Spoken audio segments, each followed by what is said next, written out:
Eu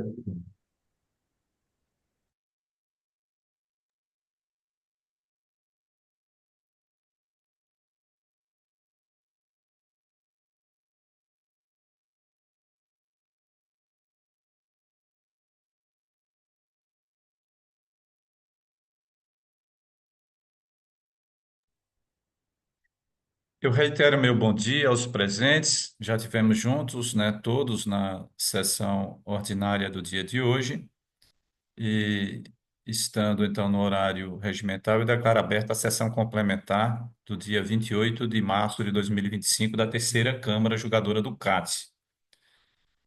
Temos então para julgamento nessa pauta complementar dois processos pautados e um deles deve ser julgado em conjunto com um processo em retorno, que foi adiado exatamente para ser julgado com esse processo da pauta complementar. Então, seria melhor que julgasse primeiro esse processo da pauta complementar, e ele sendo da minha relatoria, então eu passo a coordenação dos trabalhos para o doutor Ricardo. Por favor, doutor. Pessoal, senhor coordenador, vamos esperando o doutor Adonide. Não sei se eu posso iniciar aqui, se ele está nos ouvindo. Eu tinha Ok, invertido aqui, ligado o microfone e desligado o vídeo. Agora eu fiz o certo aqui. ok, obrigado. Então, em apreciação, processo 40.123.00.555, 555.879, contendo recurso ex officio e voluntário, em que são recorrentes aí Fazenda Pública, a Fazenda Pública e Doce Vida, Indústria e Comércio de Produtos Alimentícios. Solidários Márcio Pereira Cidião e Divino Aparecido dos Santos, sendo o relator o conselheiro Dr. Fábio Carvalho, o qual está em condições. Peço que profira o relatório, por gentileza. Pois não, senhor coordenador. Então, esse processo é quase que idêntico ao processo seguinte, né? Esse é do exercício de 2022, do seguinte, não, do processo em retorno. Esses são os 12 meses do ano de 2022 e o outro, que é de relatoria do Dr. Edson, de 4 meses do exercício de 2021. Mas a acusação é a mesma e as peças de defesa são as mesmas, os argumentos são os mesmos. Então, o julgamento vão ser, sim, bem facilitados nessa formatação de julgamento em conjunto. Então, o fisco diz que a empresa Doce Vida Indústria e Comércio de Produtos Alimentícios Naturais S.A. deixou de escriturar, de promover a escrituração da FD. Então, ele teria apresentado os arquivos da FD sem nenhum registro das notas fiscais, nem de entrada, nem de saída. E, como eu disse, nesse auto foram dos 12 meses do ano de 2022. Em razão dessa omissão da escrituração da movimentação comercial, as notas de entrada e de saída, também resultou na não apuração do imposto e, consequentemente, né, na falta do seu pagamento. Então, o fisco intimou o sujeito passivo para fazer, nos termos do artigo 148-A do Código Tributário Estadual, intimou para que o sujeito passivo fizesse a retificação da FD, ou seja, apresentasse de novo os arquivos da escrituração fiscal digital, agora com os registros e a apuração correta do imposto, né? Lançando, portanto, a débito o eventual imposto e fazendo o recolhimento, né? Ou então fazendo o autolançamento desse imposto. E a informação que consta aqui na descrição complementar é de que essa intimação não foi atendida pelo contribuinte, em razão do que foi lavrado um auto de infração. Ele é sustentado aqui no inciso 3, né, do artigo 71A, que é a multa, né, esse auto de infração lavrado pelo não atendimento da edificação, é a multa pelo não atendimento à intimação para retificar arquivo da FD. Então, foi feita a lavratura desse auto de infração. Em razão do não atendimento, foi feito, então, conforme a descrição lá do 148A, foi feito o arbitramento da apuração e constatou, apurando, fazendo o cotejo de débito e crédito das notas de saída e das notas de entrada, apurou um imposto de R$ 533.270,12. O autor do lançamento, ele arrolou Márcio Pereira Sidião e Divino Aparecido dos Santos como responsáveis tributários para responderem com o contribuinte pelo crédito tributário. Mencionou aqui o dever de recolher o imposto, né? Que o administrador foi ele outorgado poderes de administração e ele não tendo feito essas declarações conforme a lei, incluindo as movimentações fiscais, ele teria, né, na atitude dele, descumprido a lei, ou por não fazer diretamente, ou por não dar ordem para fazer, né, e em razão disso ele seria o responsável, né, por essa omissão, né? Essa responsabilidade ela foi fundamentada legalmente no artigo 45, inciso 12 do Código Tributário Estadual. E todos sabem que esse inciso 12 já foi declarado inconstitucional pelo Tribunal de Justiça do Estado de Goiás. Então, os sujeitos passivos foram intimados para impugnar o lançamento em primeira instância e assim fizeram, né? Eles trouxeram aqui numa na peça única. A impugnação começa aqui na folha 64 desses autos, e eles pedem a nulidade do lançamento por insegurança e cerceamento. Primeiro, diz assim, olha, nós entregamos os arquivos, ainda que tenha sido entregue com ausência dos registros fiscais, né? Também mencionam que foi apurada por uma alíquota média, né? De que não considerou aí devoluções, nenhum TARI que o sujeito passivo tinha direito, né? E supostamente para aplicar benefícios fiscais. Então, seria nulo em razão disso. Também sustentou que a multa, já que ele apresentou os arquivos, né, e só não apresentou as informações, que a multa seria desproporcional, né? Reputou então a multa confiscatória e pediu a adequação da penalidade. Alegou também que os sujeitos passivos, responsáveis tributários, os dois administradores arrolados como solidários, é, não poderiam estar aí no polo passivo, né? Que o que ele diz é que não teria atendido aqui os pressupostos do artigo 135, inciso 3 do CTN, que seria a matriz de incidência da responsabilidade tributária do administrador, da pessoa jurídica de direito privado, né? E mencionou, inclusive, que o sócio Márcio não exerceu o cargo de gerência desde novembro de 2020. Então, ele teria sido administrador até outubro de 2020, né? Então, anterior aos fatos geradores desse e do outro auto de infração de relatoria do doutor Edson. Então, o Márcio deveria sair porque não, sequer era administrador da pessoa jurídica. Além disso, ele pediu que os autos fossem remetidos em diligência para apurar todas essas falhas, né, essas irregularidades que ele está apontando aí no lançamento. Então, os pedidos na primeira instância foi de nulidade, multa confiscatória, exclusão do solidário e realização de diligência, né? O mérito, ele vem aí no contexto da apuração. Ele disse que deveria ter, quando argumentou em torno da nulidade, que deveria ter sido considerado pelo menos um TARI a que ele faria jus e que reduziria o valor do imposto a ser exigido. Mencionou também que a empresa já está em recuperação judicial. Eu trouxe aqui uma cópia da decisão judicial que decreta aqui a recuperação judicial da empresa. A primeira instância, né, a julgadora de primeira instância, aqui, ela baixou os autos em diligência, né, assim, sensível ao argumento da empresa, como estava ainda em primeira instância, não tinha sido proferida a sentença, então pediu que o fisco fizesse a emenda da acusação e adotasse como fundamentação legal o artigo 135, inciso 3. Ela até mencionou assim: conste como fundamento legal apenas o artigo 135, inciso 3 do CTN, e descrevesse a conduta, né, de forma mais específica, demonstrando a subsunção dessa conduta aos pressupostos de fato implícitos na regra matriz de responsabilidade tributária do administrador.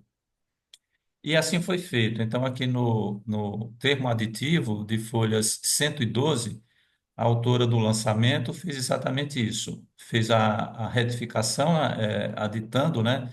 Colocou o artigo 135, inciso 3, substituindo o 4512, e na fundamentação fática fez nova descrição, né? Normal, mais ou menos no mesmo sentido, dizendo que quem administra, né? Quem decide pela empresa, que é uma pessoa artificial, a pessoa jurídica, quem decide por ela é o seu administrador, né? E fez aí a ligação dele com a infração cometida, que é a falta de registros fiscais que resultou na falta de pagamento do imposto.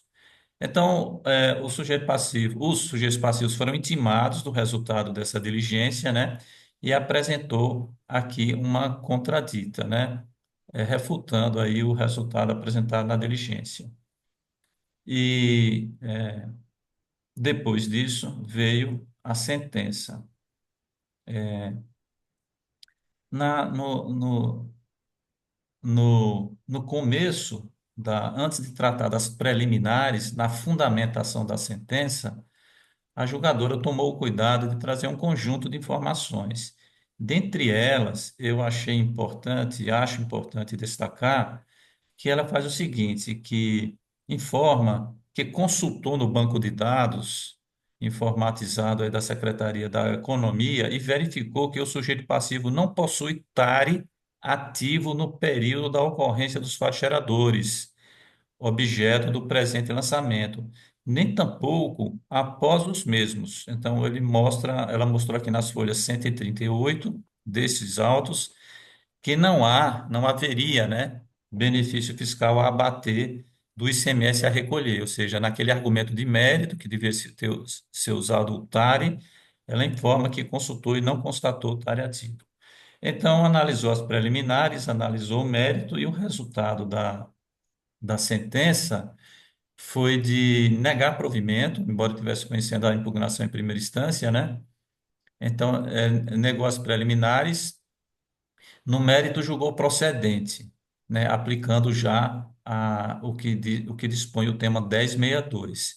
E aí, no mesmo contexto da interpretação da Procuradoria.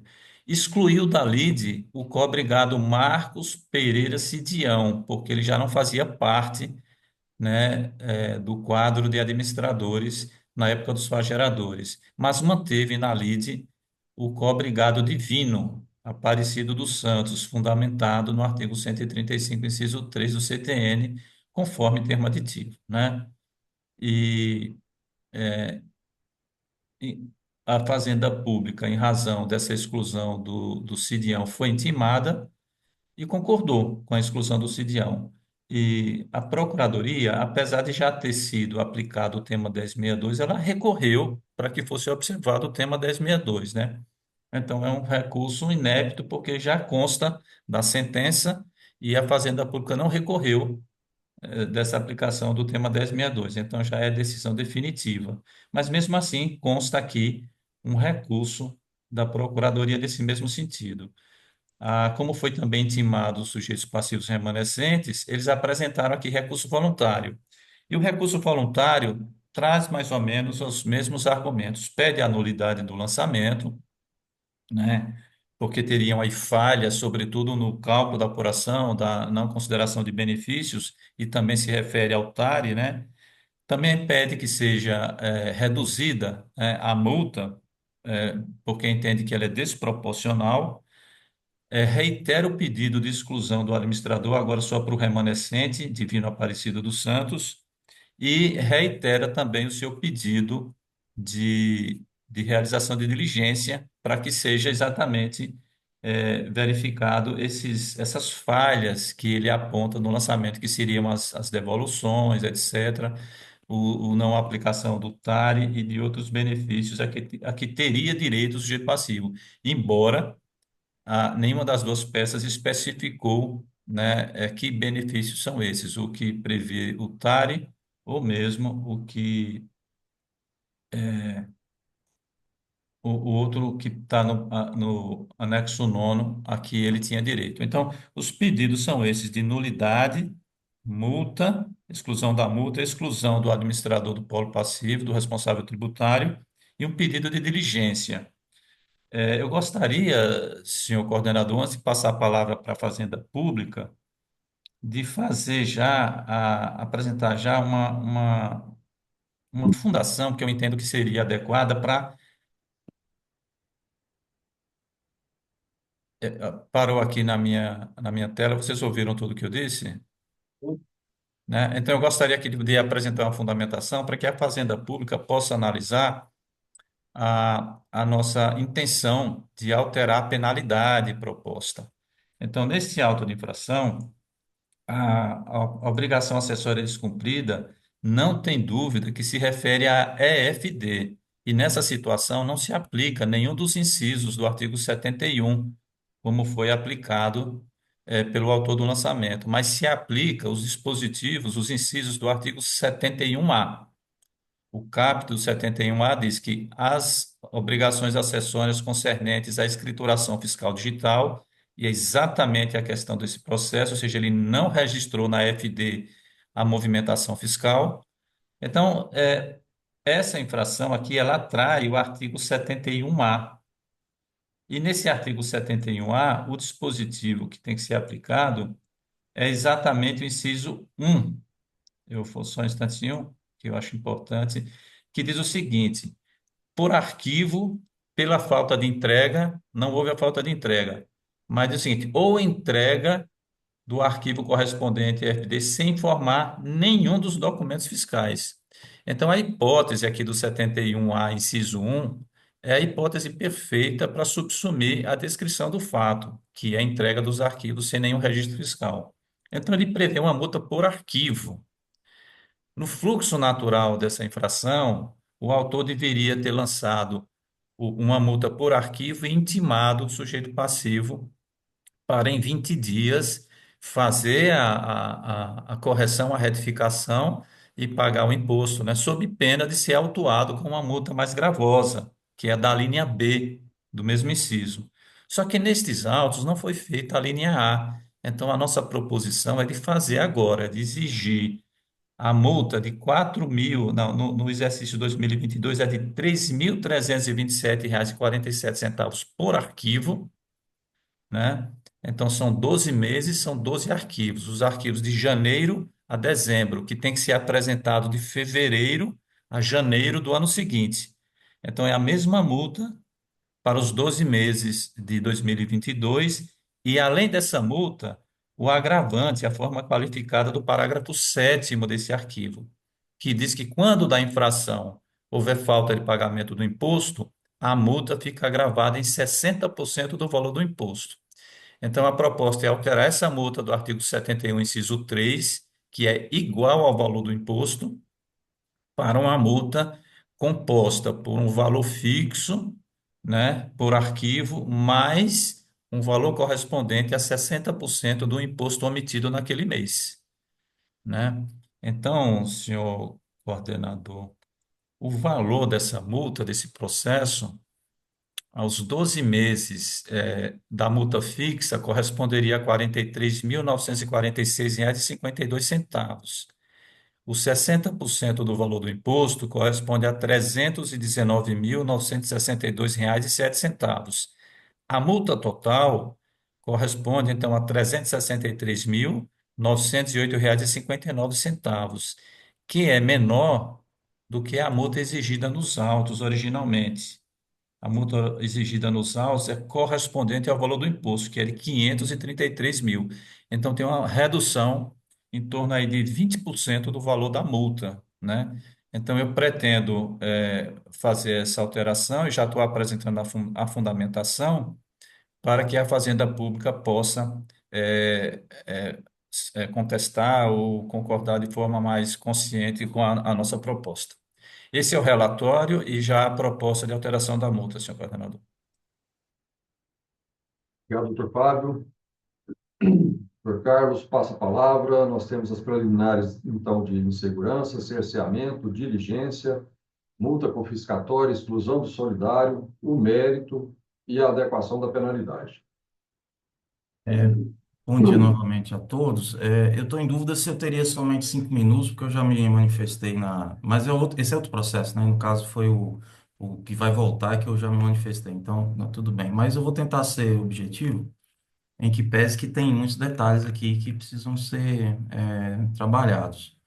Então, os pedidos do sujeito passivo. Bom, retornando à instância singular, tem um ponto importante aqui, porque. No caso, essa auditoria foi feita auditoria de ofício em virtude das FDs estarem zeradas. Então, foi aplicado como penalidade o artigo 71.3A. Não foi aplicado aqui, no caso, o 71A maiúsculo. O julgador singular, antes do julgamento singular, ele fez essa diligência ao fisco para que trabalhasse a questão do solidário, colocando qual foi a conduta dolosa, né, e solicitando alteração fática para os artigos 135.3 do CTN. O julgamento singular, no caso, ele manteve um cobrigado, excluiu o outro, porque não fazia parte da administração, julgou procedente, aplicou o Selic, é, no caso, tema 1062, né? É, mas ele não alterou a penalidade, manteve a mesma penalidade do 71.3.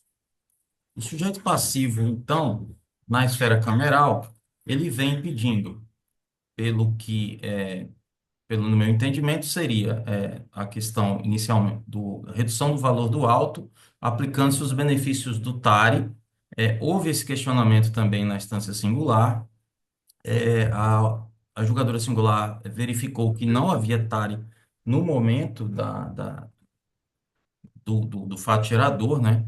O sujeito passivo, ele vem alegando que houve um ato, uma portaria da Secretaria da Economia, da secretária adjunta, em que ela retroage o efeito do termo de acordo, e aí abrangeria o período do fato gerador. Porém, no nosso entendimento, entendemos que não tem como abater os benefícios do TARI. Primeiro que no período não havia o TARI, mesmo ele retroagindo, todo termo de acordo ele tem condicionantes, tem situações que devem ser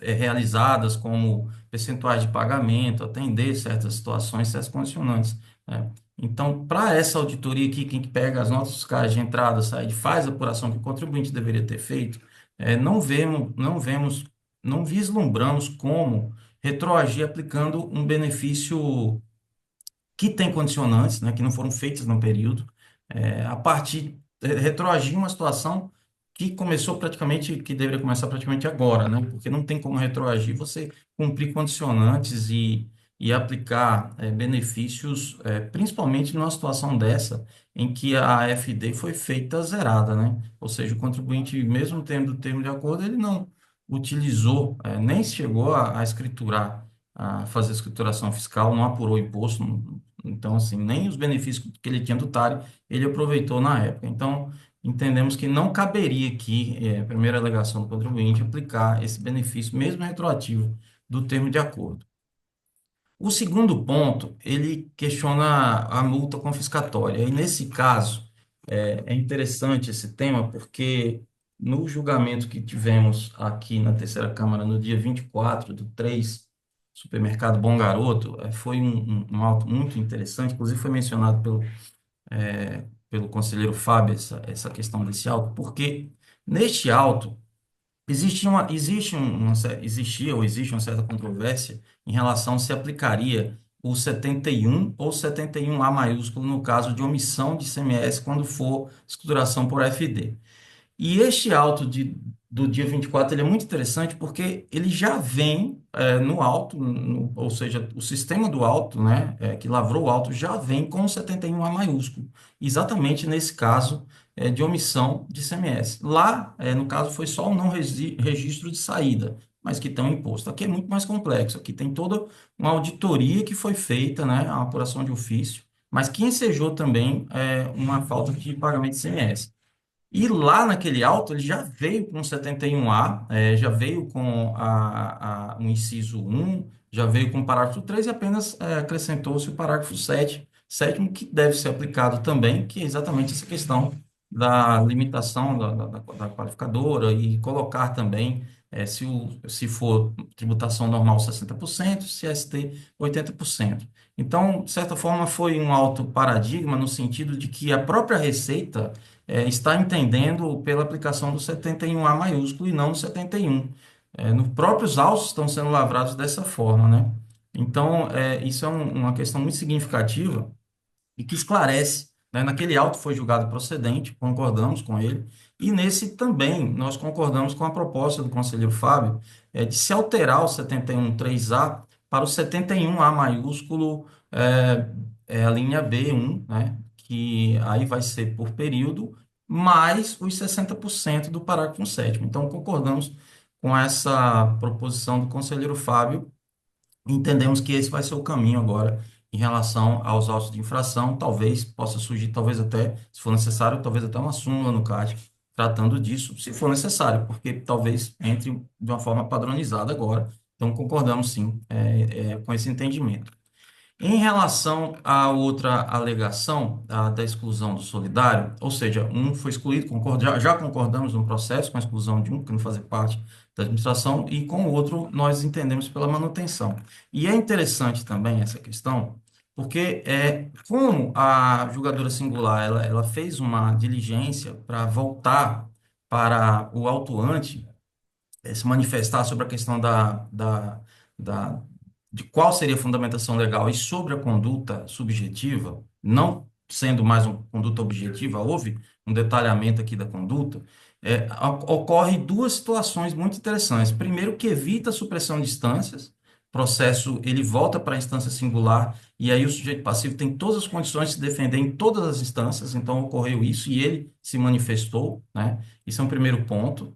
E o segundo entendemos que não houve mudança do critério jurídico, porque o artigo 135.3 ele já fazia parte do ordenamento jurídico. Então, e ele representa a matriz de responsabilidade tributária para o caso do administrador, quando tem uma conduta dolosa, né, e não cumpriu o seu dever de colaboração com o fisco. Então, esses dois pontos são muito importantes. Então, entendemos pela manutenção do solidário, com essa adequação para o 135.3. E coloco um parêntese aqui em relação ao 135.3. Eu volto a frisar, já frisei em outro julgamento, que não somos contrários ao 124.1, ao interesse comum. Inclusive, fizemos recurso, né? E temos como base do interesse comum o parecer COSID federal, da Receita Federal, que justifica, nesses casos de conduta dolosa, também que seja colocado o interesse comum. Porém, nosso entendimento é que o 135.3 ele é suficiente para manter a solidariedade do sujeito passivo. E eu posso até passar para os senhores depois. Eu tive acesso a uma dissertação de mestrado muito interessante, recente, em que a autora ela estuda essa questão do 135.3. E ela coloca de uma situação, fazendo um histórico bem interessante, sobre a questão de aplicação do 135.3 no STJ. Então, ela fez um estudo histórico, que eu vou falar bem rápido, de que os primeiros julgados em relação ao 135.3, de 91, eles entendiam como uma responsabilidade pessoal, né, que é como está escrito no CTN. Agora, após o ano de 96, passou-se a tratar essa responsabilidade como solidária. Em 2001, foi o primeiro precedente que colocou como subsidiária. Agora, em 2014, consolidou-se o entendimento que se trata de uma espécie de responsabilidade solidária. Ou seja, em 91 para trás foi pessoal, mas daqui para frente ou ela foi solidária ou subsidiária, o entendimento geral é que ela é maior, da maior parte, é que ela é solidária. A autora da presente dissertação, ela faz até um entendimento que deveria ser subsidiária, mas eu só estou colocando aqui justificando que há um entendimento dos tribunais superiores de que o artigo 135.3, ele garante o crédito tributário tanto por solidariedade como por ser subsidiário. O subsidiário, no caso, cobra-se primeiro a empresa, se não houver pagamento, cobra-se o administrador. Então, eu só quis trazer essa posição, essa pesquisa. Lógico que podem ter outras pesquisas, entendimentos, mas apenas eu acho que eu achei interessante essa matéria aqui trazer para os senhores. Então, entendemos pela manutenção do solidário pelo artigo 135.3. Bom, e aí vem o último ponto, que seria uma diligência, que entendemos que não é cabida, o sujeito passivo não trouxe aqui contra-levantamentos, dados suficientes para questionar, e entendemos que a auditoria está correta e não caberia aqui também aplicar o benefício usufrutuário. Desculpe pelo alongamento aqui da minha manifestação, mas o próximo processo é, de certa forma, semelhante, então acredito que tenha sido importante esses pontos colocados pela Fazenda. Obrigado.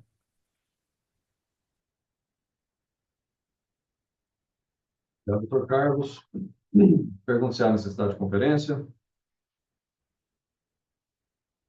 Não havendo, doutor Fábio, com a palavra, então, para proferir o voto. Pois não, senhor coordenador, muito obrigado. Vou seguir a ordem como apresentamos aí, como o senhor anunciou, antes de passar a palavra para a Fazenda Pública. Então, quanto à nulidade, eu entendo que não tem a nulidade. A questão é muito simples, né? E ela, embora seja, assim, no contexto das autuações, não seja uma questão tão tradicional, tão já repetida, né? Sobretudo porque o próprio artigo 148-A, que prevê o arbitramento da apuração, ele não é tão antigo, e também o artigo 71-A, né, que é o que a gente está propondo alteração, também não é um dispositivo antigo. Mas a questão é muito simples e o sujeito passivo entendeu perfeitamente, tanto que ele alega o seguinte: ó, de fato, eu entreguei os arquivos sem informação, mas eu entreguei os arquivos. E ele usa, inclusive, esse argumento para mitigar os efeitos aí da multa, né? Então, está muito claro. E o artigo 148, como consta muito bem da sentença, foi transcrito até por duas vezes o caput, né? E mudou só na primeira transcrição a sentenciadora colocou o parágrafo único, na segunda os dispositivos, né? Os incisos um e 2. Então, o artigo 148 ele não faz nenhuma previsão ele não faz uma apuração como o sujeito passivo faria se tivesse declarando tempestivamente, né, a sua EFD, né? O artigo 148 mitiga os efeitos da antiga auditoria das saídas registradas de documentário emitido, né? Antes, num auto como esse, cobraria o ICMS destacado nas notas de saída. Então, na evolução da compreensão, já nesse espírito de maior cooperação da administração tributária para com o contribuinte, passou a adotar, numa situação como essa, o reconhecimento dos créditos das notas fiscais de entrada. É o que diz o artigo 148. Então, ao fazer essa autuação pela falta de registro dos documentos de saída, também se considera agora, né, uma novidade, os documentos fiscais de entrada. E aí faz o cotejo débito e crédito. É esse o limite que está na lei, no Código Tributário, no artigo 148, para que o fisco faça o arbitramento da apuração nessa situação, né? E não mais cobre somente o débito das saídas. Então, não tem nenhuma previsão aqui de termo de acordo de outros créditos outorgados, etc., né? Então, tem que pegar aquilo que está nas notas de entrada e de saída, fazer o cotejo e exigir do contribuinte. Eventual benefício que ele possa ter direito, ele pode até pedir, eventualmente, à administração, e esse auto é de 22, então ainda poderia, eventualmente, né, fazer qualquer pedido nesse sentido da administração tributária. Mas o fato aqui está muito bem definido, né? Ele entendeu, apresentou alguns argumentos que, embora não tenha detalhado, nem tenha demonstrado que tem as falhas que ele menciona de forma superficial, né, ele entendeu e apresentou argumentos pertinentes, ainda que muito superficiais. Então, não há aqui nem a insegurança nem o cerceamento, né? Agora a gente tem que tratar apenas como cerceamento, né? Então, eu nego, né, rejeito essa alegação de nulidade do lançamento desde o início, né? Aí eu vou para o mérito, né? E no mérito, o que pode ter causado dúvida, que a gente podia já de imediato dizer assim, olha, independentemente dele ter termo de acordo ativo ou não, dele ter direito a algum benefício fiscal, o artigo 148A ele já restringe o arbitramento da apuração a crédito de documento de saída, documento de entrada com débito de documento de saída. Ele não pede, não determina que o auditor refaça a apuração como o sujeito passivo faria. Tanto não é que a medida preparatória para o arbitramento da apuração é exatamente intimar o sujeito passivo para ele mesmo fazer essa apuração, o que foi feito nesses autos. E o contribuinte não atendeu. Então, só foi autuado aqui porque, intimado para retificar e fazer completamente a sua apuração do imposto, ele se negou. E por isso foi autuado para que o imposto seja exigido aqui de ofício.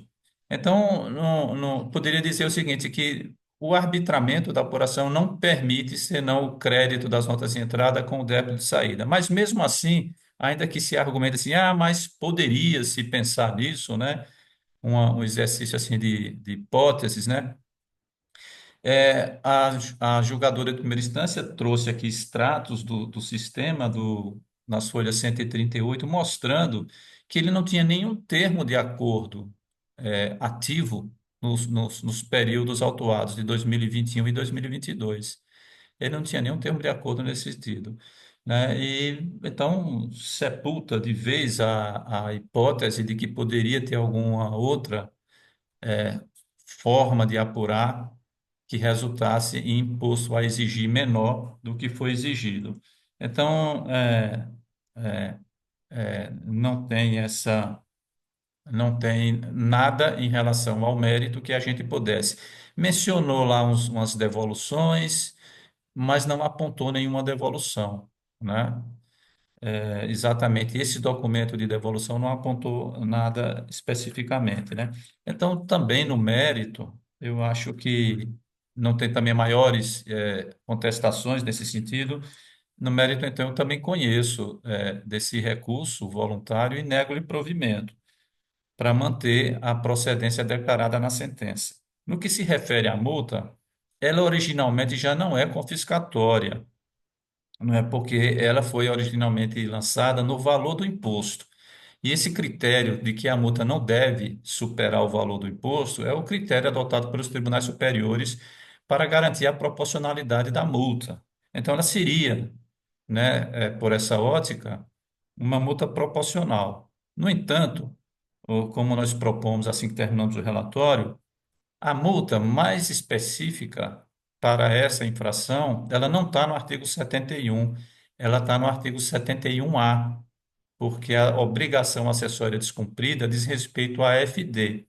Então, toda obrigação acessória descumprida em relação à FD atrai o artigo 71A em detrimento do artigo 71. É essa a lógica da inclusão do artigo 71A no Código Tributário Estadual, logo depois do artigo 71, né, para que todas as multas da FD sejam capituladas aí nesse artigo, nos incisos desse artigo. E como eu li também, já não vou repetir a leitura, a omissão dos registros fiscais na FD atrai aí o inciso 1, que é o inciso 1 é uma multa escalonada, né, em duas etapas. Então, ele teria que aplicar uma multa fixa e intimar em 20 dias para em 20 dias o contribuinte registrar e recolher o imposto. Então, não fazendo, faria a segunda etapa, que seria aí uma multa de 12%, né? Ou pelo menos um valor fixo mínimo, né? Mas não foi feito isso inicialmente, e a exemplo do que nós fizemos quando aplicamos o artigo 23, o artigo 71, inciso 23, a linha A, né, as situações como a falta de registro de documentos fiscais, Então, nós também fizemos assim. Nós aqui no CAT, no julgamento dos processos, não fizemos o escalonamento, aplicamos a primeira etapa do inciso 23. É como estamos pretendendo fazer aqui, né? Não vamos aplicar a linha B do inciso 1, mas a linha A do inciso 1 do artigo 71A. Então, como eu já mencionei, a multa não é desproporcional e com essa proposta de alteração ela fica ainda menor do que o valor original e fica menor do que o valor do imposto, né? Então, como eu disse, os 12 meses de 3.662,21. Importa aqui fazer um parêntese, senhor coordenador.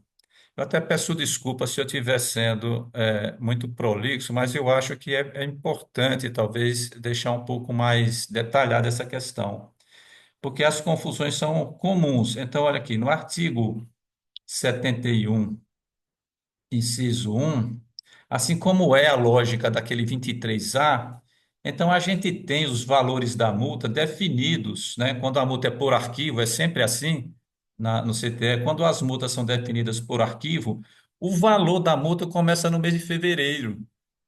Aí a gente tem a tendência de imaginar que são 11 meses daquele valor, mais um mês do valor maior que é do ano seguinte. Mas não é assim.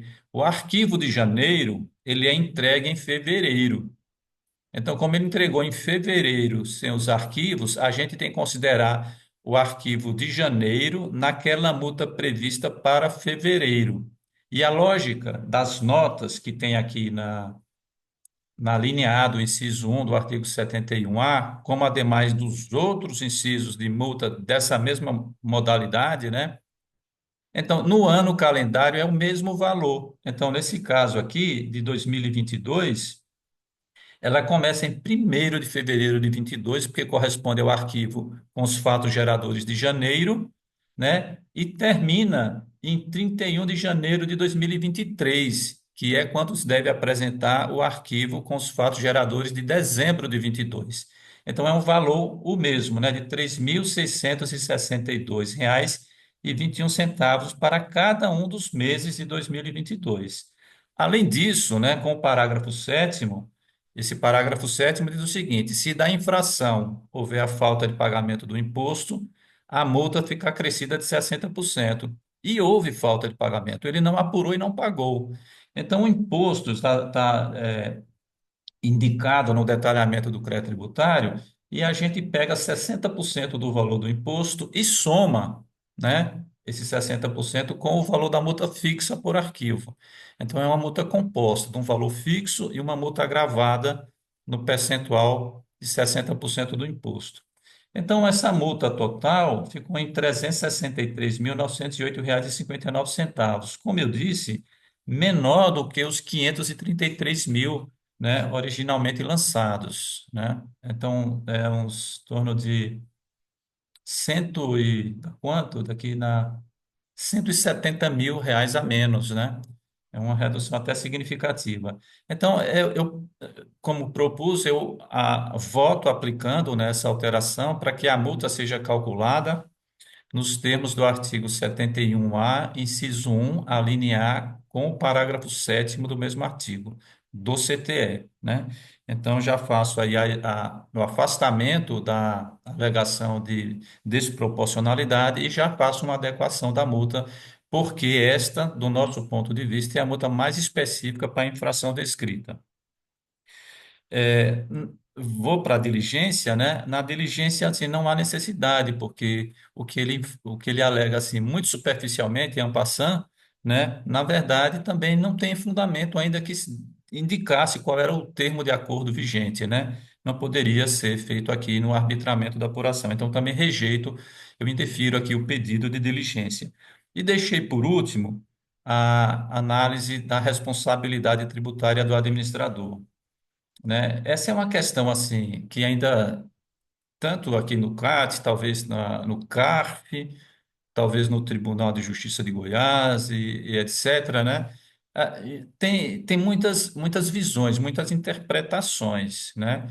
Eu prefiro adotar aquela que decorre, né, do RE lá de repercussão geral da ministra relatora Ellen Grace de 2010. Então, é uma decisão do Supremo Tribunal Federal em repercussão geral, que já conta 15 anos, não foi reformada. E ali diz muito claramente, numa das teses fixadas no na ementa, né, que a aplicação da solidariedade, né, ela só deve ser feita depois de validamente, esse é o termo que ela usa, validamente identificado o devedor. Quem é devedor? Devedor é o contribuinte ou o responsável, né? Então, me parece claramente que o STF, naquele acórdão lá, naquela decisão que foi proferida por unanimidade, identificou que são duas etapas, né? E em outros momentos eu já até demonstrei em acórdãos que a doutrina ela também trata disso, que o artigo 124 é para qualificar a relação que o responsável pode ter com outro responsável ou com o contribuinte. Porque, veja bem, a solidariedade ela se aplica independentemente de auto de infração. Os proprietários de um imóvel no IPTU, eles respondem solidariamente, sem necessidade de aplicar 135 ou qualquer outro artigo de responsabilidade. Então, eu tenho que entender, né, é a compreensão que eu guardo, né, eu tenho que entender que o artigo 124 ele tem utilidade para ser aplicado nos autos de infração, quando houver uma responsabilidade junto com outra responsabilidade ou junto com a sujeição passiva natural do contribuinte, né? E também para ser aplicado em situações em que não há atuação do fisco. Eu não posso entender que a solidariedade só se aplica junto com o 135. E também entender que se ela se aplica com o 135, ainda tem algum tipo de validade o artigo 124. Então, me parece que entendendo de uma forma, eu abro mão do outro, né? É assim como eu tenho compreendido. De modo que eu adoto, né? Sempre adoto de forma muito pragmática, independente de diversas construções muito sólidas, muito bem fundamentadas da academia. Peço licença aqui ao doutor Carlos, eu prefiro adotar de forma mais pragmática aquela compreensão que eu tiro do RE, né, de repercussão geral lá do Supremo Tribunal Federal, que identifica que tem que ter validamente identificado um devedor, contribuinte ou responsável, e depois disso aplicar os efeitos da solidariedade, né? Então, são duas etapas do meu ponto de vista, né? Então, nesse sentido, eu não adoto aí, mais uma vez pedindo licença ao doutor Carlos, essa postura, né, de que o artigo 135, embora ele tenha uma descrição muito nítida de que trate de responsabilidade pessoal, ainda assim, com essa leitura, eu o entenda como uma responsabilidade sempre solidária. Ou então que eu possa entender que é solidária, subsidiária, é exclusiva, né? Porque, olha bem, a substitutiva poderia ser a própria responsabilidade da substituição tributária, que eu tiro de um contribuinte e entrego para o outro, né? Sem nenhuma relação de lançamento de ofício aí. Então, a minha compreensão é sempre nesse sentido, que o artigo 135, inciso 3, ele é necessário para eu identificar o devedor, e nesse caso, como responsável. E para isso, é preciso que a gente, na conduta descrita, como foi retificada com o termo aditivo antes da sentença, a gente identifique que há o dolo na conduta. E aqui me parece claro, ele entregou 12 meses de 2022, mais 4 meses no outro auto de infração de relatoria do Dr. Edson, as AFDs sem nenhum registro da movimentação fiscal. Foi intimado nos dois casos para fazer a retificação, inserir ali os débitos, os créditos, até o que ele entende que seria adequado dos benefícios fiscais de termo de acordo, mas mesmo assim não atendeu a notificação. Foi autuado em razão disso.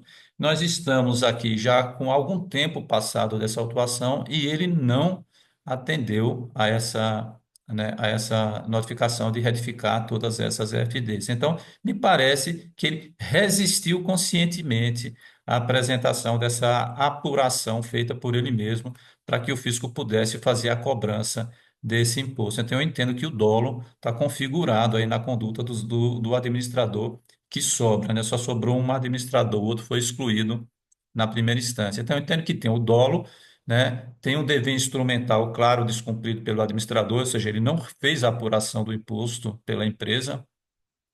E aí, então, estão configurados os requisitos do 135, inciso 3. O interesse comum me parece que está claro, né? Ele é o administrador da empresa e isso tudo, de certa forma, poupou, né, o caixa da empresa e foi atendendo aos interesses da empresa, sobretudo nesse contexto que está informado nos autos, que ela já sofria dificuldades, né, com o pagamento das suas obrigações, né? Então, eu entendo, assim, que está configurado aí estão configurados os pressupostos do artigo 135, inciso 3, para que ele seja arrolado como responsável e também o interesse comum para que essa responsabilidade seja solidária com a obrigação natural do contribuinte. Então, é dessa forma que eu entendo, respeitando, né, e pedindo licença a todos que pensam diferente. E assim, senhor coordenador, além daquele 135.3 já, né, retificado desde o início, aí antes do julgamento da primeira instância, eu acresço na fundamentação legal o artigo 124, inciso 1, né, para manter a responsabilidade solidária do administrador, no polo passivo. Eu acho que já falei o suficiente, é assim como voto, senhor coordenador. Fábio, bom, foram apreciadas todas as matérias. Doutor Weber, como o senhor se manifesta? Pois não, senhor coordenador. Primeiramente, gostaria de desejar um bom dia a todos presentes nessa sessão, aos que nos assistem pelo YouTube. Gostaria de parabenizar o conselheiro Fábio pelo brilhante relatório, estudo muito aprofundado do processo, um voto muito coerente. E eu vou acompanhar o relator, o voto do relator, divergindo aí, pedindo vênia já, desde já, apenas com a respeito da inclusão do artigo 124, inciso 1 na capitulação. Eu entendo que já foi recapitulado por 135, do qual o sujeito passivo já foi intimado lá atrás. Então, eu entendo desnecessária essa inclusão do 124 nesse momento do processo. Então, acompanho o voto do relator, com todos os seus fundamentos, divergindo apenas nessa parte da inclusão do artigo 124, inciso 1, na capitulação da infração. Como o voto, senhor coordenador. Doutor Weber, doutor Adonídio,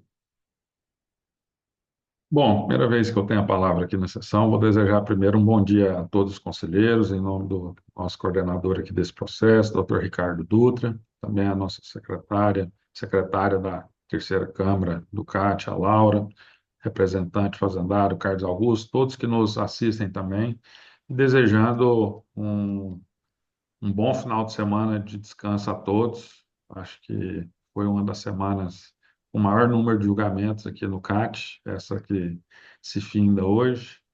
Então, tenham todos um merecido descanso.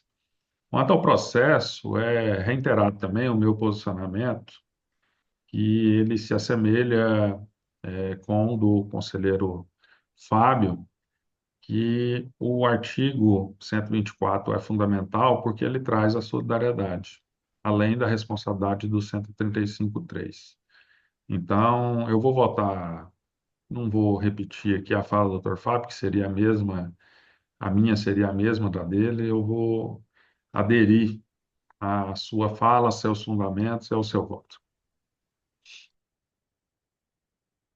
obrigado. Doutor Adonídio, doutor Edson, Bem, senhor coordenador, senhores conselheiros, doutor Carlos,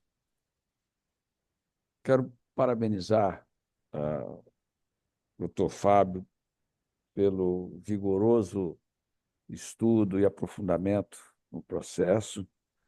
Eu que me debrucei sobre um processo semelhante, sei o quanto de trabalho foi desprendido aí pelo conselheiro Fábio para produzir essa brilhante peça, tanto de relatório quanto de voto.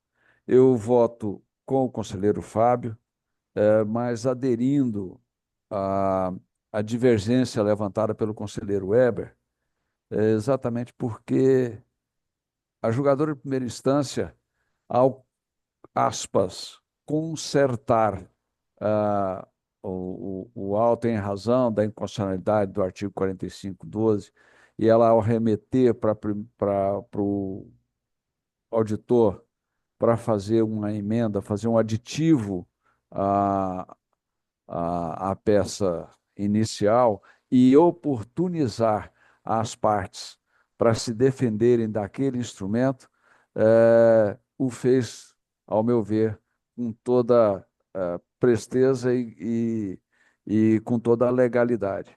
Vejo que inserir qualquer artigo, qualquer capitulação que seja prejudicial à parte mais fraca, nesse momento, o contribuinte em relação ao Estado, seria a supressão de instância e, por isso, acompanho a divergência do conselheiro Weber e acompanho o conselheiro Fábio em todos os outros quesitos do seu voto.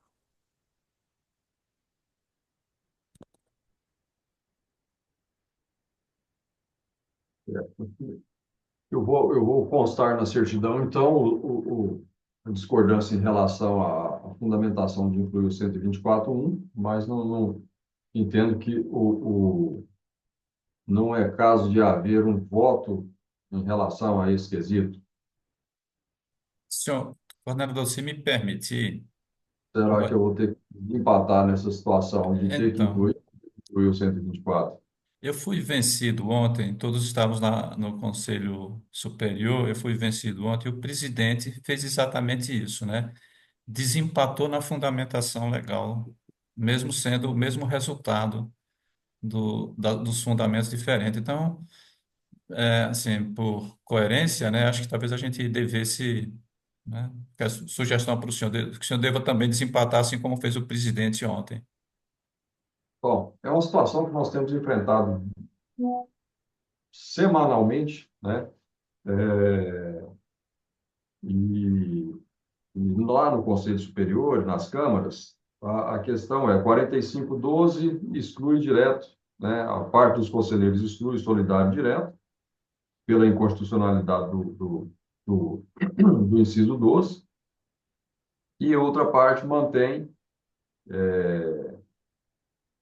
porque da análise dos autos, adentro ao mérito dos autos, né, verificando ali uma conduta dolosa ou não, para ver se exclui, se não exclui, e aí quando há a verificação da conduta dolosa, então se inclui, se mantém o solidário na lide com a alteração da fundamentação. No caso aqui, esses autos, eles, desde a fase singular, foi oferecida a oportunidade ao solidário para que ele se manifestasse em relação à alteração da fundamentação. Então, é um processo que a gente enxerga ele como o mais correto, né? Onde foi oferecidas todas as instâncias de defesa ao sujeito passivo, não há nenhuma surpresa a ele. E nos meus votos, eu tenho me manifestado, assim como o Dr. Fábio, né, com a inclusão do 124.1. Esses dias eu até me manifestei na Câmara, que andei lendo bastante artigo aí, tentando também estudar um pouco mais a fundo essa questão. E aí é fato que nós temos diversas, principalmente doutrinas de estudiosos do direito, né, é, sustentando no 135.3, mas o fato é que as decisões judiciais ainda estão aí com o 124.1, né? Também há decisões só no 135, mas nós ainda não temos ainda vou dizer, uma jurisprudência em que nós podemos afirmar aqui, não, apenas o 135.3 serve como balizador para que o sócio responda solidária e responsavelmente pelo débito. Então, nos meus votos, eu também tenho me manifestado pela inclusão do 124.1, ficaria incoerente da minha parte aqui a não inclusão desse artigo. Então, sendo assim, como deu empate aí na questão da fundamentação, com as razões de decidir do conselheiro Fábio, né, as quais eu adoto nos meus acórdãos. Então, eu desempato a favor do conselheiro Fábio pela manutenção aí do artigo 124.1 do CTN na inclusão do solidário. Sendo assim, a terceira Câmara do Conselho Administrativo Tributário decidiu por unanimidade de votos rejeitar as preliminares de nulidade da peça básica arguídas pelo sujeito passivo, não importando em cerceamento ao direito de defesa, unanimidade rejeitar o pedido de diligência formulado pelo sujeito passivo, no mérito, por unanimidade, conhece o recurso voluntário, porém nega-lhe provimento para manter a procedência do auto, alterando a penalidade para o artigo 71A, inciso 1, a linha A e parágrafo 7º, primeiro, conforme a redação da Lei 19.965/2018, afastando aí o pedido de caráter confiscatório da multa, ficando mantido solidário no mérito, fica mantido solidário no mérito, alterou a penalidade, ficando mantido na lide solidário Divino Aparecido dos Santos, nos termos dos artigos 124.1, 135.3 do CTN, e eu costumo acrescentar o caput do 45, doutor Fábio.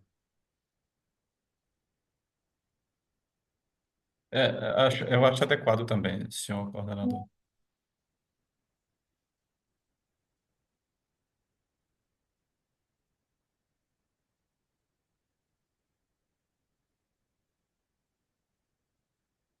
Observe que os conselheiros Weber e Edson, na parte da fundamentação do solidário, discordaram em relação a incluir o 124.1, né, do CTN nesta fase processual.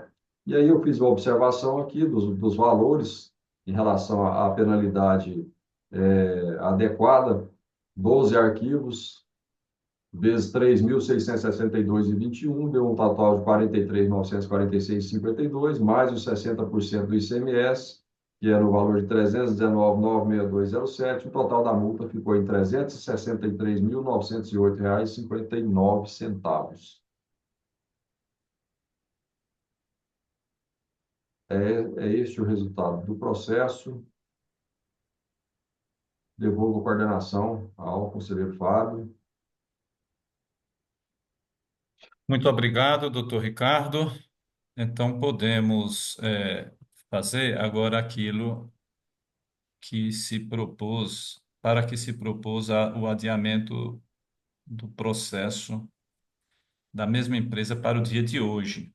Então, eu vou anunciar aqui o recurso voluntário número 555 de 2025, recurso apresentado no processo número 4012.123.00555.364.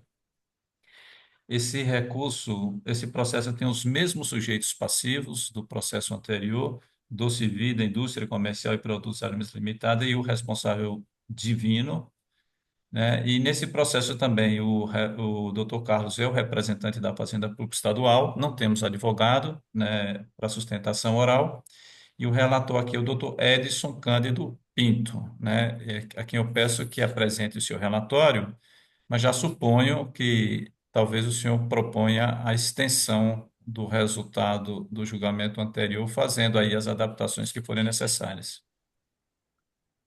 Sim, senhor coordenador, senhor representante fazendário e demais colegas conselheiros. O processo é exatamente idêntico ao relatado por a senhoria ainda há pouco,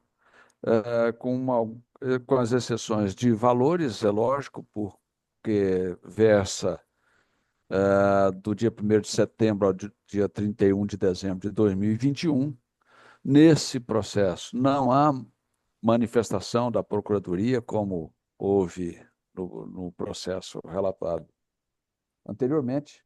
Então, de forma que eu peço, sim, senhor coordenador, a extensão do julgamento no processo que acabamos de julgar, fazendo somente a observação de que voto no que tange ao, ao coobrigado solidário, é, voto com a recomendação da Fazenda Pública, do representante fazendário, doutor Carlos Augusto, que brilhantemente também defendeu a manutenção apenas do artigo 135, inciso terceiro, por entender, como já disse, que acrescentar qualquer outro artigo seria supressão de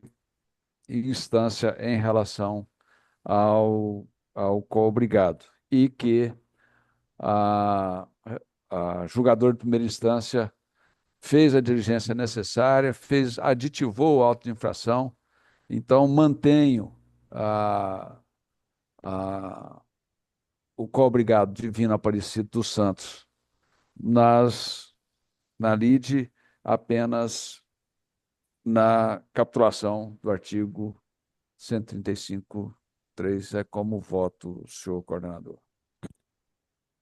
Muito bem, muito obrigado, doutor Edson. Eu penso que ficou claro, né? Porque esse julgamento é encadeado com o do processo anterior. Aí eu pergunto então ao doutor Carlos se ele está de acordo com a extensão do resultado do julgamento do processo anterior para este processo, com as adaptações apontadas aí pelo conselheiro relator.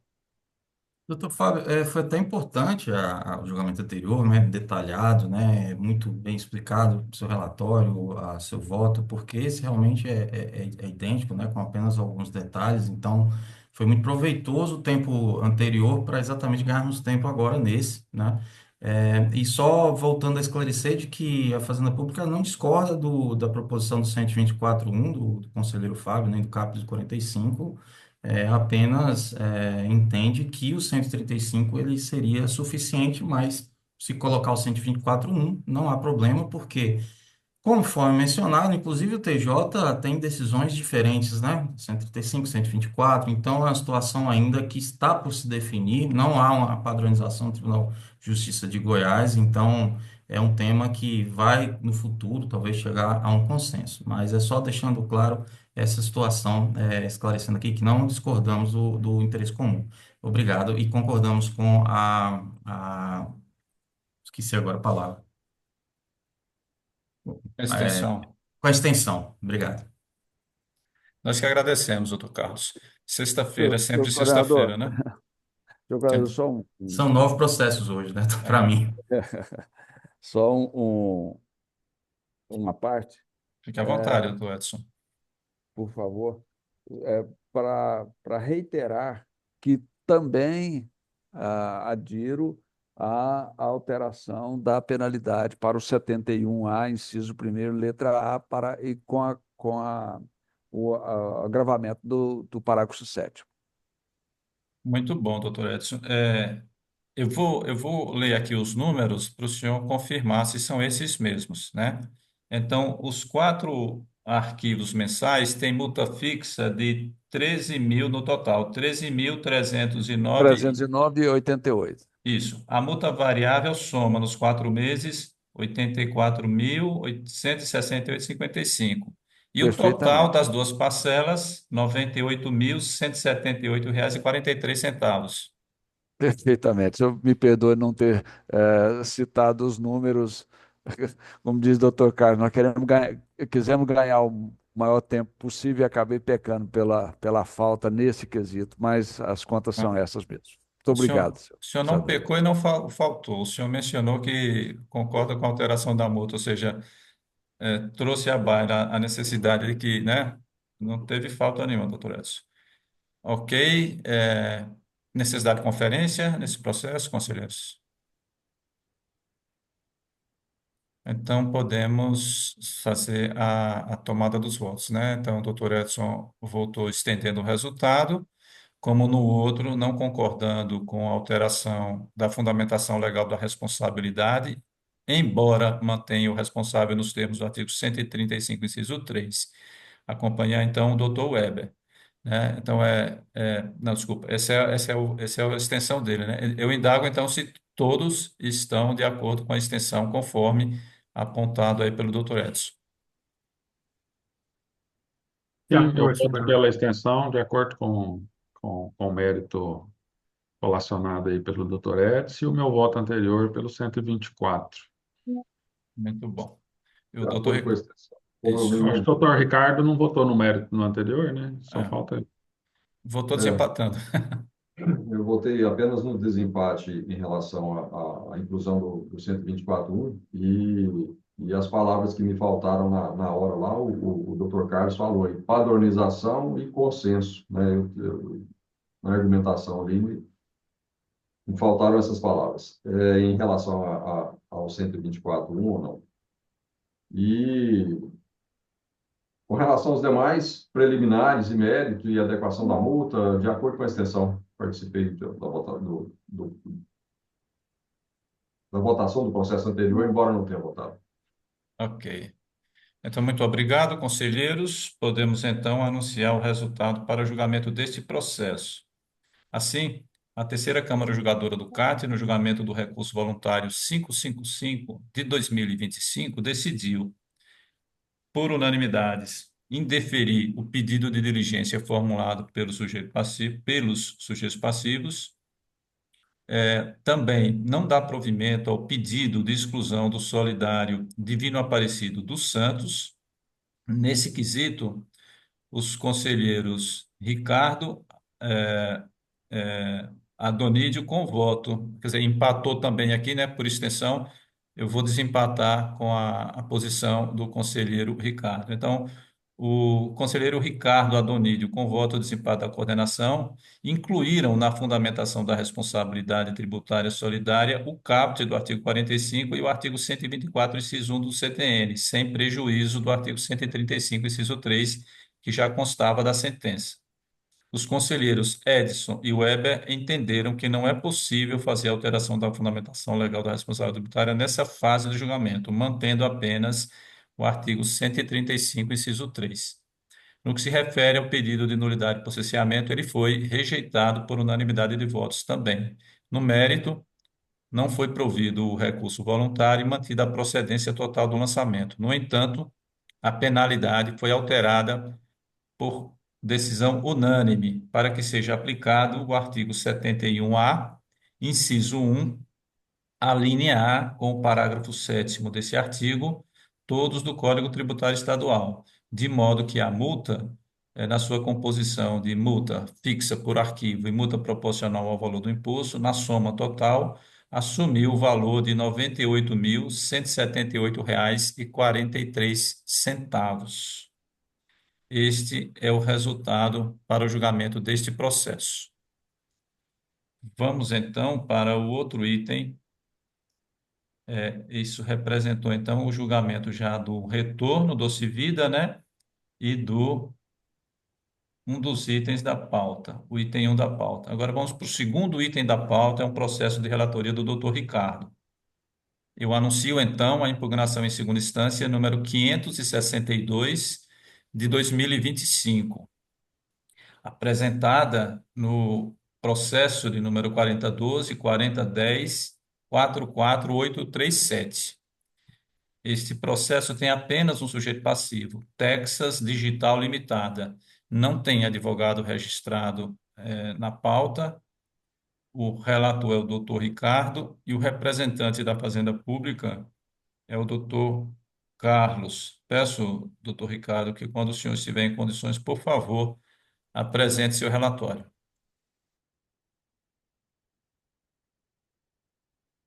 Obrigado, Fábio.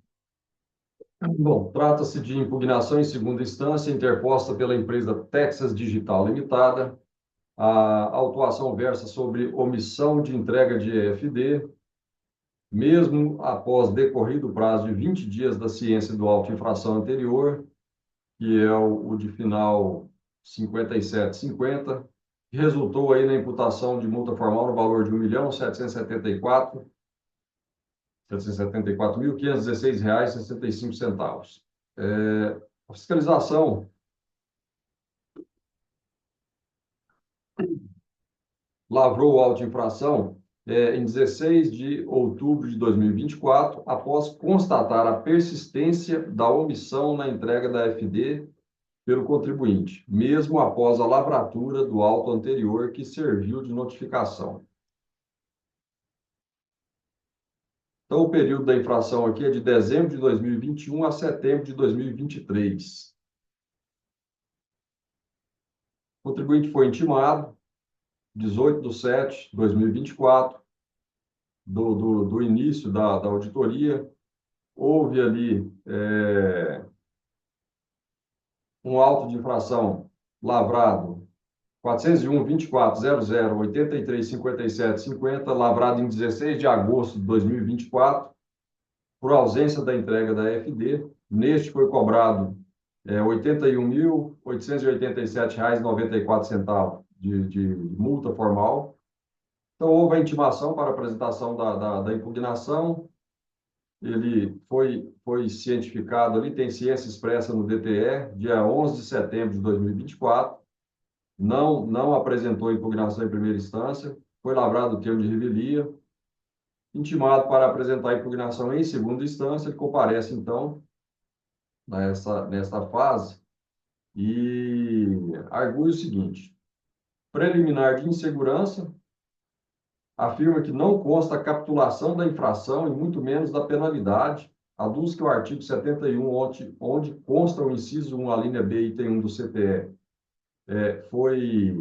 perdeu a eficácia nos termos da Lei 23.063, de 5 de novembro de 2024. Também não foi demonstrado pelo auditor como ele chegou no valor de R$ 1.806.280,40. E no mérito, nada alega, seus argumentos se resumem a abordar os princípios de razoabilidade e proporcionalidade na aplicação da penalidade acessória, aduzindo que não se pode impor aos jurisdicionados obrigações, restrições ou sanções em medida superior àquela estritamente necessária. Resumi os pedidos dele, então, na preliminar de nulidade da peça básica, tendo em vista a evidência de ocorrência de insegurança na determinação da infração e, consequentemente, o cerceamento ao direito de defesa. No mérito, pediu improcedência do lançamento, aduzindo a multa ser desproporcional, irrazoável e confiscatória. É um breve resumo dos autos. Os autos bem simples, consta apenas uma impugnação onde o contribuinte argue muito pouca coisa, vamos dizer assim.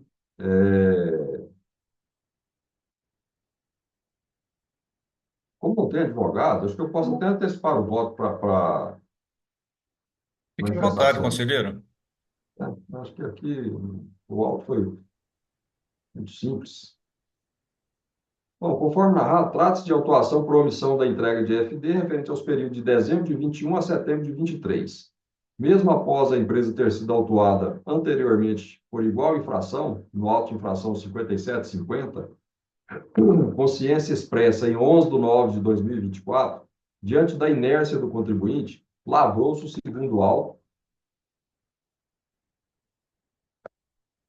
que é este, então, e aí a multa já é de R$ 1.774.516,65, nos termos do artigo 71A, inciso 1, a linha B, item 1, parágrafo 3º da mesma lei. O sujeito passivo requer a nulidade dos autos por insegurança na determinação da infração, sob o argumento de que não há os dispositivos legais infringidos e muito menos da penalidade. Ocorre que, diferente do alegado pela defesa, os autos foram instruídos com toda a documentação pertinente.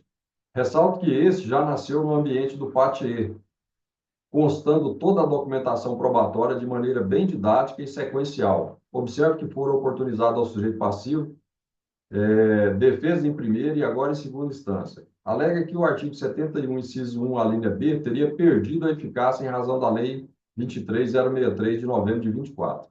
Consultando essa lei, verifico a revogação dos incisos 1 e 2 do artigo 71. Aqui a penalidade foram os dispositivos do 71A. Né? Ele fez uma confusão nessa consulta aí. Portanto, a descrição do fato, dos dispositivos infringidos, bem como da penalidade proposta e a atualização monetária sobre o principal e a multa foram perfeitamente coadunados com o caso presente, apresentando clareza mais que suficiente, considerando as informações que a fiscalização tinha para a lavratura do auto de infração. Assim, eu observo-se não haver nenhuma das nulidades ali nos termos do artigo 20 da Lei 16.469, rejeitando, então, as nulidades suscitadas, resumindo na preliminar de cerceamento ao direito de defesa, conforme a redação do artigo 20 citado. No auto de infração final 5750, que foi a primeira autuação, o sujeito passivo foi cientificado em 11 de setembro de 2024, ao pagamento da multa formal pela omissão da entrega nos termos ali do 71A1. Já o presente auto de infração trata-se da cobrança da multa formal devidamente prevista no 71A, inciso 1B, e parágrafo 3º, haja vista o transcurso do prazo de 20 dias da ciência da irregularidade de não entrega dos arquivos. E aí eu trouxe aqui a transcrição do artigo 71A, no inciso 1B, onde ele diz o seguinte, lá no B, atualmente está em R$ 8.064, e 40 centavos. R$ 8.064,40, ou o equivalente à soma das parcelas a seguir discriminadas, o que for maior, quando o descumprimento da obrigação persistir por mais de 20 dias, contados da ciência da exigência prevista na linha A. Então, faz-se o primeiro auto, que foi aquele que foi feito lá, nós até julgamos um agora há pouco, em que não tinha sido aplicada essa penalidade, né? Nesse aqui foi feito o 71A, e aqui agora é o B, e no caso tem que se fazer um comparativo entre a soma das parcelas, né? Do total das saídas com o total das entradas, e por conta do parágrafo 3º, aplica-se 12% sobre a soma do total das entradas e total das saídas. Se for maior que 8.064,40, valores de hoje, que esse valor historicamente vem sendo corrigido, considera-se esse valor, então. Então, o cálculo ele está muito bem demonstrado no item 10 dos autos, lá no relatório omisso de FD, na folha, me parece que 21, consta que no período auditado houve o total de entradas de R$ 7.469.937,35. E o de saídas é R$ 7.317.701,44.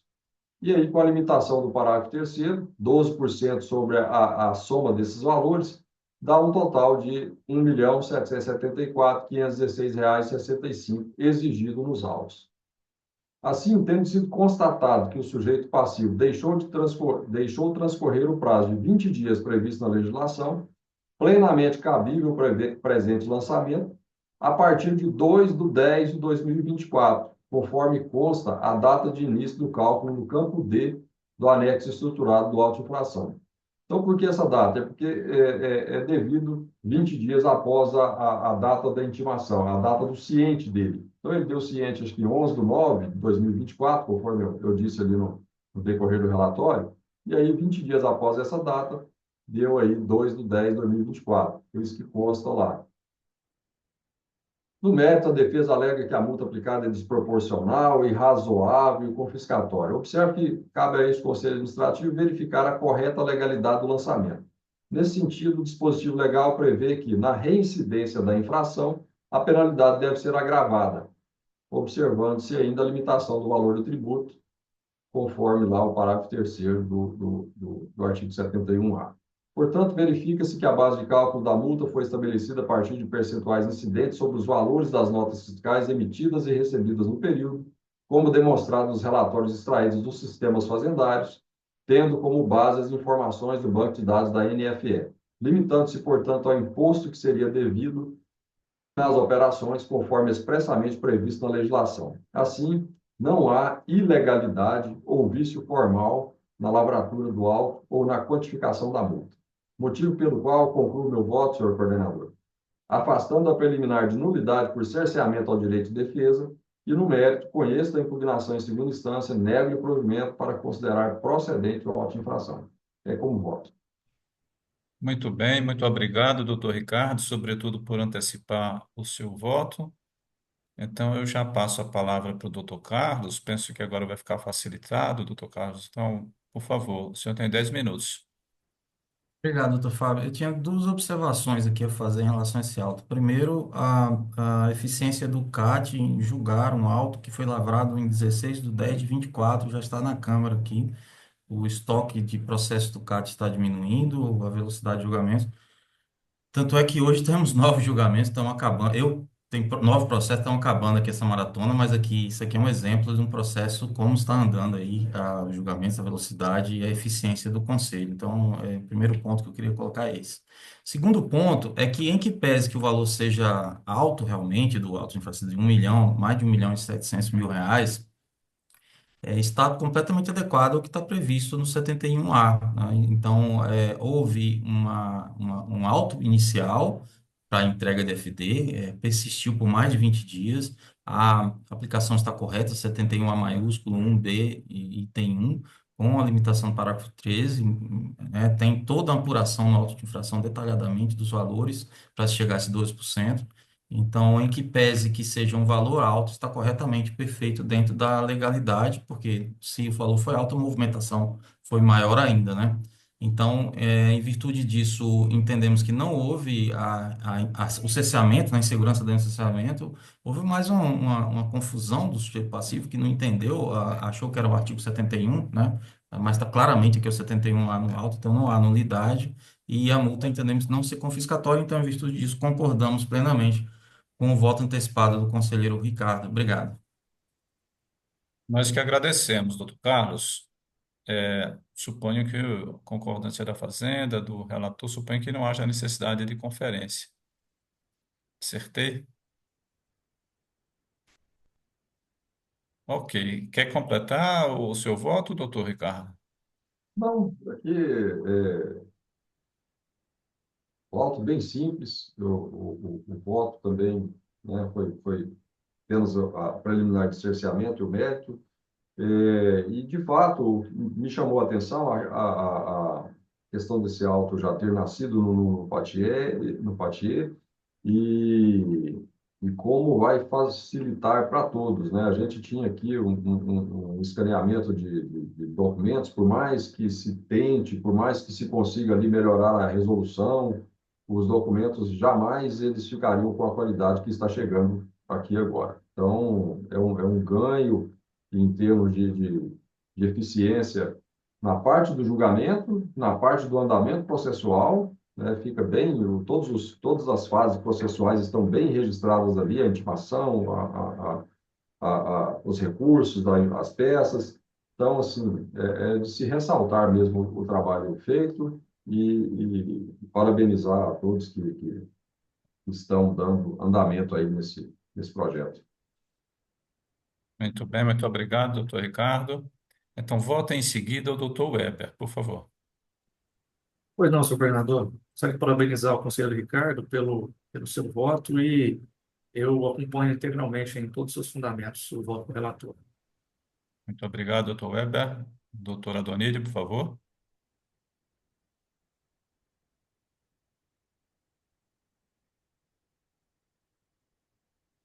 Eu também vou votar com o relator em todos os pontos e reiterando aí as palavras já ditas do doutor Carlos Augusto, doutor Ricardo, estudando o processo nesta semana, nós identificamos, embora seja uma impugnação em segunda instância, mas a velocidade do julgamento que vem sendo, isso não nesse processo, mas em todos os processos aqui, a gente tem tentado acelerar o julgamento, diminuir o número de diligências, para que favoreça tanto o sujeito passivo, né, um julgamento mais rápido, ele exclui essa pendência, quanto também a Fazenda Pública que pode fazer a cobrança do crédito tributário com o lançamento definitivo, né, que o julgamento final aqui no CAT é a definitividade desse lançamento.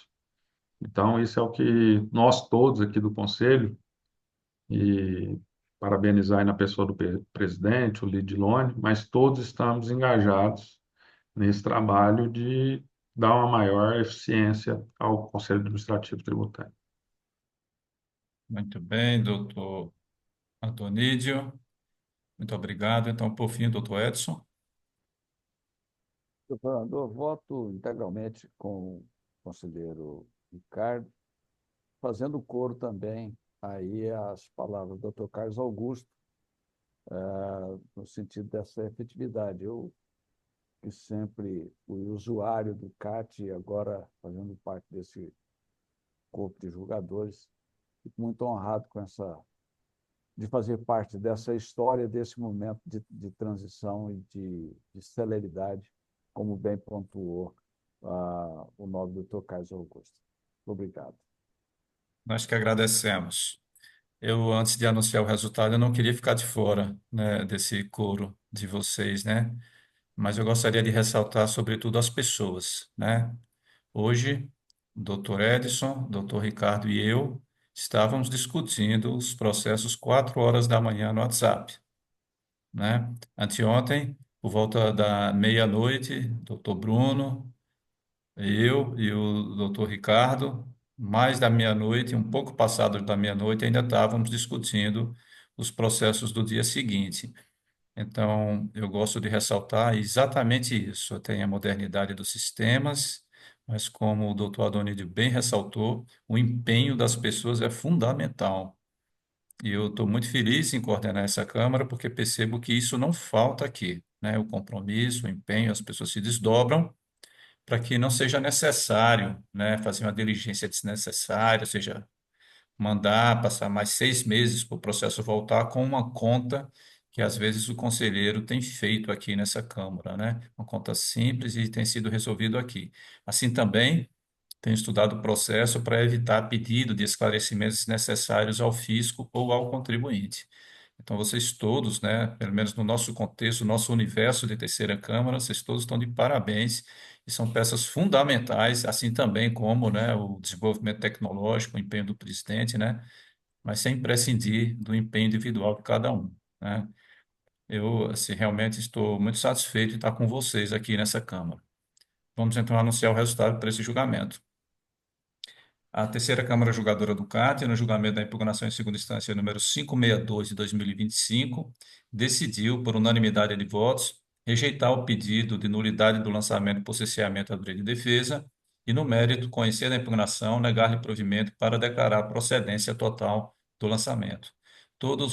As votações se deram por unanimidade de votos.